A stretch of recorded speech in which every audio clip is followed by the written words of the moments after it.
қазақ елі, ассалаумағалейкум ауылдастар. Міне бүгін 17 шілде 2023 жыл.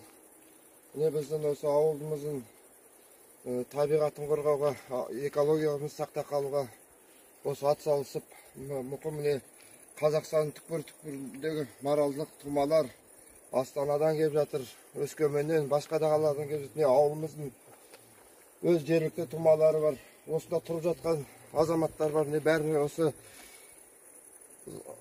завод салуға қарсылық білдіріп, қоғамдық тыңдаулар болады 19-20-сында. Соған атсалысып, жан-жақтан елім, жерім деген азаматтардың бәрі жиылып отыр. Ауылымызды, жерімізді, табиғатымызды, суымызды қорғауымыз керек.